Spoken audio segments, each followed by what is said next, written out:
Bonjour les amis, ça va? J'espère que vous allez très bien. Moi, je vais super bien et je suis très content de vous savoir connecté sur votre chaîne pour le salut du monde.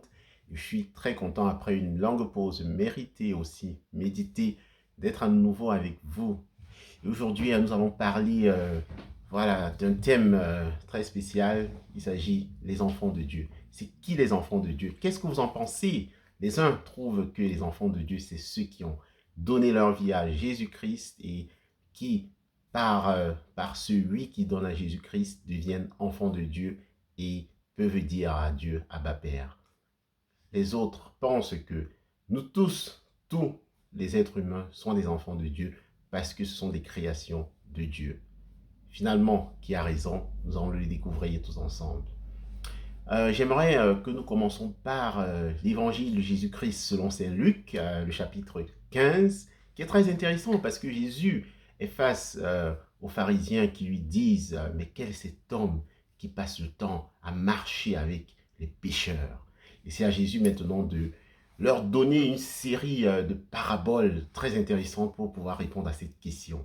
Il leur parle d'abord du bon berger, ce berger qui a un troupeau de 100 brebis et qui perd une et qui se déplace, qui cherche cette brebis qui s'est égarée et en laissant les 99 autres brebis toutes seules. Ça veut dire finalement, pour trouver cette brebis égarée, il risque de perdre la grande majorité de son troupeau.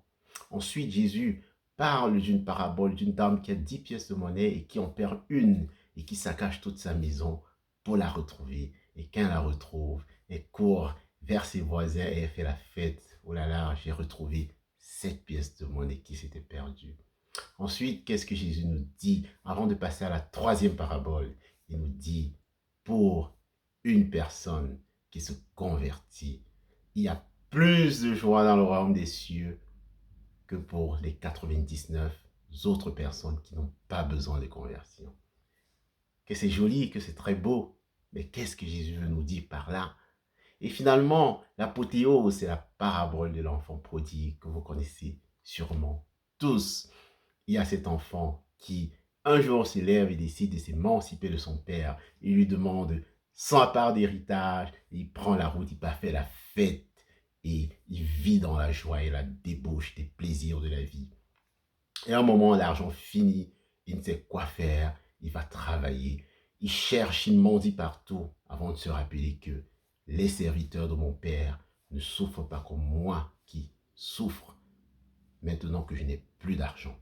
Il décide de rentrer à la maison. Et son père, le voyant de très loin, est tellement content qu'il court à sa suite et l'embrasse. Et il ordonne à ses serviteurs d'organiser la fête qu'il n'a jamais eu organisée pour le retour de son fils. Que c'est beau! Voilà. Et vous, qu'est-ce que vous pensez? Vous pensez que le Seigneur Jésus, qu'est-ce qu'il veut nous dire à travers cette très belle parabole? Peut-être, pour avoir une éclaircie, regardons l'attitude de l'enfant, du deuxième enfant, du papa qui a accueilli son fils qui était perdu. Oui, l'enfant qui était loyal. Lui qui a eu un percement dans le cœur quand il a vu comment son papa a déroulé le tapis à son vieux frère qui avait humilié son père et qui avait décidé de partir. Lui qui a toujours été fidèle n'a jamais bénéficié d'un tel traitement.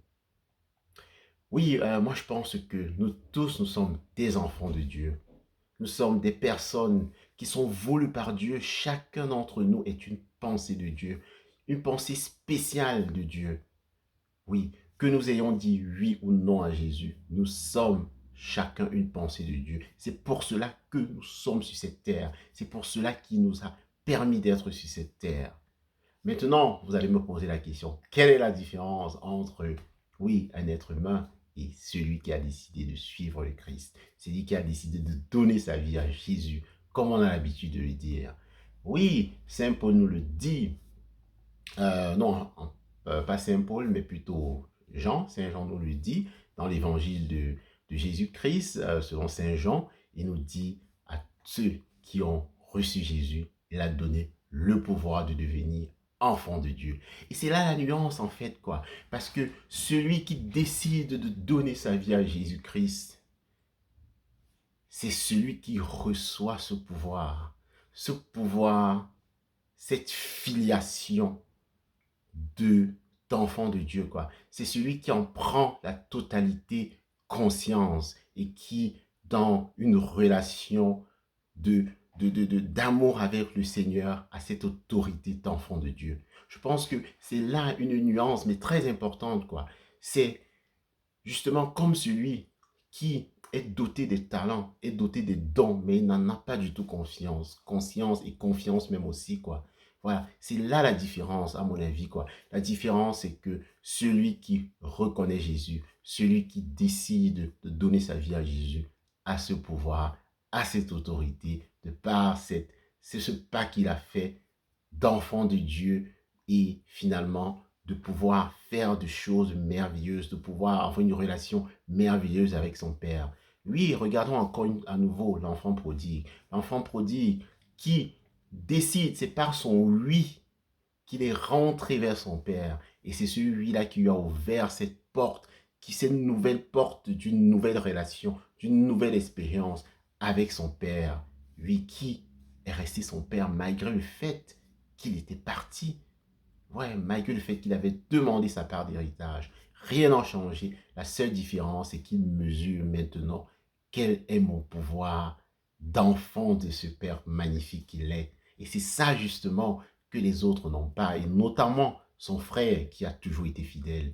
Il n'a aucune idée du pouvoir qu'il a lui en tant que fils de ce père. Sinon, il ne se serait pas plaint. Sinon, il n'aurait pas dit à son père, moi qui ai toujours été là, papa, tu n'as jamais fait quelque chose d'aussi grand pour moi.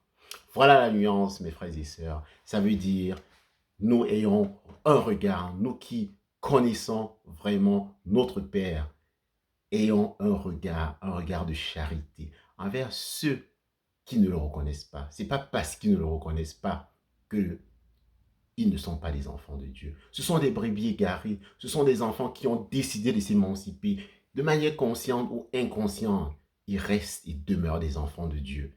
Oui, ce que nous devons faire, nous devons tout simplement prier le Seigneur. Nous devons tout simplement leur présenter réellement qui est leur Père, afin qu'ils puissent découvrir quelle merveille dans leur vie, quel papa aussi grand, aussi merveilleux, aussi aimant, aussi miséricordieux ils ont dans leur vie. Ok, je ne sais pas ce que vous en pensez.